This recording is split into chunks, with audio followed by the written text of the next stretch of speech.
Hello and welcome back to Inaka Life. I'm Elliot Childress, and as some of you may know, I do kyudo now that I live in Japan. Not very well, but I still am practicing it.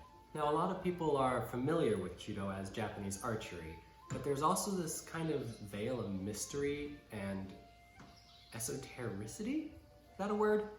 Anyway, I think you know what I mean, but in a lot of English sources, kyudo is seen as like this very spiritual art, and that's all it is. And it's kind of hard to actually figure out what's going on when you actually watch kyudo.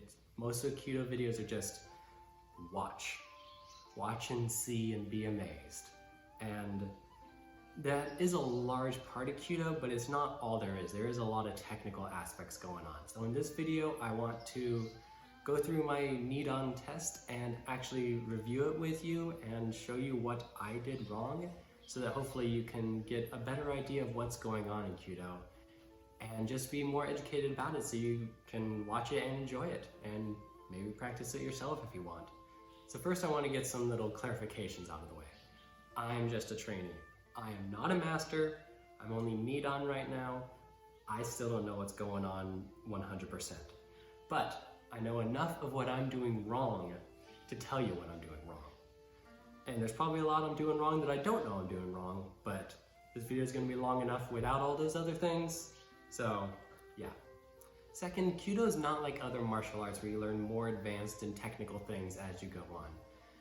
I mean, kyudo is archery, so as I advance in my archery career, it's basically just learning to shoot an arrow with more precision. But that's not all kyudo is about. Kyudo is about learning to shoot an arrow the right way rather than hitting the target every time. It's about making the most perfect exhibition of a shot, basically. Hitting the target is just an example of the fact that you shot well. A third thing is this is just my style of kyudo. There's a couple different styles. I mean, honestly, they don't really change that much rather than like which finger you grab the second arrow with and how you move your feet as you get to the final shooting position. Most things are pretty much the same. Let's get into the video. Let's start going. Alright, so for this first part, I'm just doing some bowing off camera. But what you're gonna see first is that, I think I actually slowed down the video a little bit, is that I'm lifting my heels a lot. I'm not supposed to be doing that. I'm not supposed to show the soles of my feet at all. So every time you see the little red arrow pointing at my feet, it's because I'm lifting my heels. I didn't know I was doing it this much until actually watching this video. So as I go down for my first kneel, I actually accidentally do a little bow as I'm getting ready. And then as I do my formal bow, my arrows move. My arrows are supposed to stay at the exact same angle as the bow. They are not supposed to bow with me. Standing is pretty good. Just wait for my next mistake. Heels again. And then at this part, my knees go a little bit too far over the line. It's not that bad of a thing, but it can be fixed. This part I'm actually really proud of. That bow and the arrows make a nice angle, and I am perfectly bisecting that angle. So I'm really happy with how I did that. This part, my elbow is too low. My elbow, there we go, I fixed it. My elbow is supposed to be at a nice, solid angle the entire time. Then I grab too high on the string. I'm supposed to grab lower while I spin the bow around. Here, I don't actually look at my hand. I'm supposed to follow my hand as I knock the arrow. But instead, I look at the string and bring my hand over to it. Then as I bring up the other arrow, I bring it up in kind of a two-step motion. It's supposed to just be one with the string 10 centimeters away. I didn't do that. That was bad of me. Now for the standing part, it's all pretty much good. Yep, that looks good. Good job, Elliot. Now it's going to be my heels again, right here. I lift my heels just a little too much, and a lot of that's because my tabi actually have little sticky pads on the bottom to keep me from slipping on the highly waxed surface. So I have to lift my heels a little, but I shouldn't. Here, my arrows they're pointing up. They're not supposed to do that. My arrows are supposed to be pointing exactly horizontal or even just a little bit below horizontal pretty much the entire time.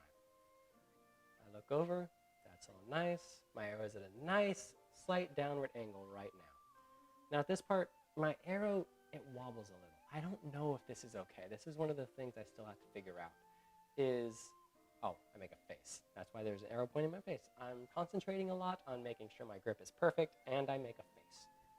Not supposed to do that. Here, my arrow is going to tip up again as I start to draw back and go into Daison. Right there. Now it's pointing down again. And there we go. Now, the main thing right here is my follow-through with my right arm is very slow. It's supposed to be immediate straight back. There we go. Look back, all nice and composed, even though I missed my shot. Oh well. That's not the point of kyudo, really. As I said, hitting the target is just an example that you did a good job. It's not the sole purpose. I'm just readjusting my grip on my arrow from having it here to having it here. Once again, I grab too low on the string, spin it around, but the string is nice in the center of my face. That's the way it's supposed to be. Once again, I am going to look at the string before I knock the arrow and it's supposed to follow my hand the entire time. Bring my hand back down, bring it back up, sit down, go from lifting my left knee just a little bit into regular kiza, and I stand up, nice and good. The arrow, the center of the string and the bow is supposed to be in the center of my face right now. When I was knocking it, the string was here, but when I stand up, it moves to here. And then I bring it down, that's all good. The arrows, right now the arrow's good again. I think I wasn't actually paying much attention. I think it went up just a little bit while I was getting into my stance. And then, of course, the arrow is going to move and point up a little more than I want as I'm actually readying my grip. Make my face again. I really got to stop doing that. I didn't know I was doing that.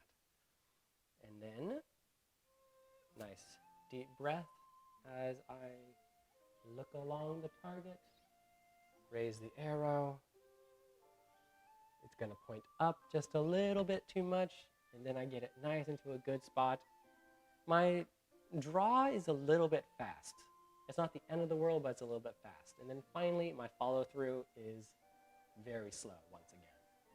That's one of those things that I'm having a really hard time getting used to because I'm used to, in European archery, just kind of releasing the arrow. But in kyudo, it's very much a extend your entire body. And that is really hard to get used to. That's one of those things that I think that's going to be my biggest problem for the entirety of my time in kyudo.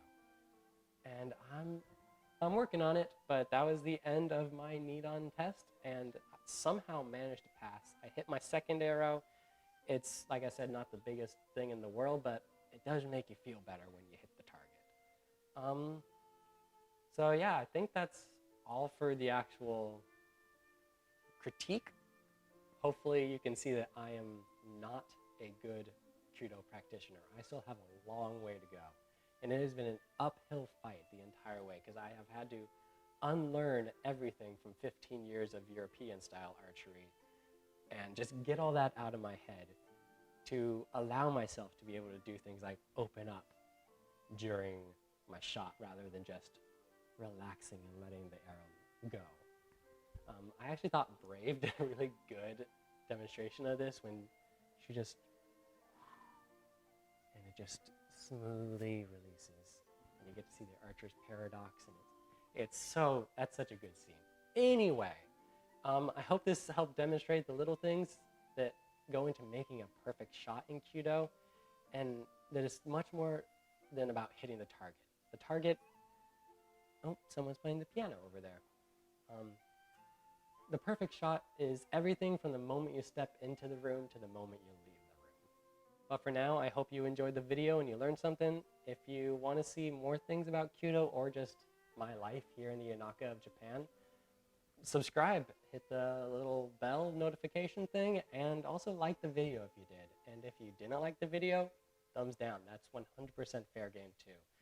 I'm still learning this whole YouTube thing, and also if you have any critiques, if you do kyudo yourself and you want to let me know something you noticed that I did wrong that I didn't mention, feel free to comment. I am always eager to learn. Yeah, I think that's it for now, and I hope you have a great rest of your day. Thanks for watching.